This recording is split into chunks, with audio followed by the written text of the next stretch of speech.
Welcome back to another step-by-step Monday makeup lesson. In each one of these videos, we cover a new topic in this tutorial, but you can check out the full playlist by clicking up here or checking out the description box. And if you're new here, make sure to press subscribe. And now let's get started with the next step. Now we've got to the point where we're really happy with our makeup and we want to get it to last. And the best way to do that is to set it in place. Now what I would recommend doing is to give your skin a little bit of time just to see if any blemishes start showing through again, or you want to add a little bit more here or there. And you also want to make sure that it's not too wet, because if you go straight in with powder when your skin is wet, it really holds on to one particular area. It's going to make it impossible to blend, and it can then go really kind of gray toned or too orange, depending on the way that it works with your foundation. So just give your skin a little time to settle, and then you can go in with your powder or your setting spray. Now a setting spray is great for anybody who loves the look of their foundation and it lasts a really long time for them, and they just want to get it to last a little bit longer. It's also great for people who have drier skin types who can't always afford to apply a lot of powder. But my preferred way is actually to apply a powder foundation instead of just a translucent one. So once you've allowed your skin to settle and it's not too wet, you can go in with your powder. But the first thing that you want to do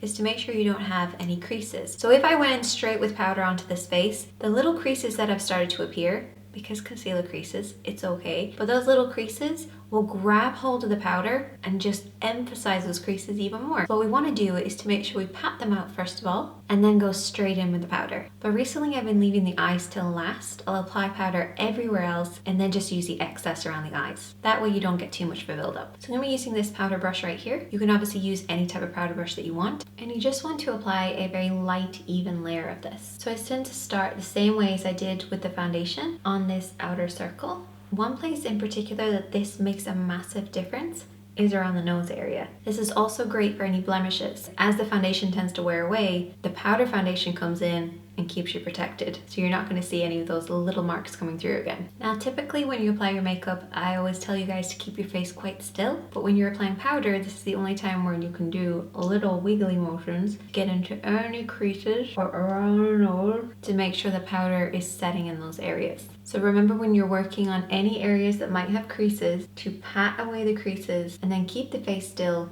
and go straight in with the powder. Use soft sweeping motions to finish it off to make sure that any little hairs in the face are lying flat. And then if you really want to lock that in place, go in with a setting spray. Also, depending on the setting spray that you decide to use, it can definitely help with your skin. So if you have very oily skin, you can find a mattifying setting spray. If you have very dry skin, you can find a dewy one. The one that I use is just for helping it last longer. This makeup should last a really long time for you. If it doesn't, get back to me and we'll figure out why. Now all you have to do is finish off with your powder blush, highlighter, contour, and anything else you'd like to apply. And that's this step complete, but make sure to check back next Monday for the next step. But as always, I am here to help, so if you have any problems with this, leave a comment and I'll try and get back to you. Before you go, make sure to give this video a thumbs up, and I'll see you in the next one.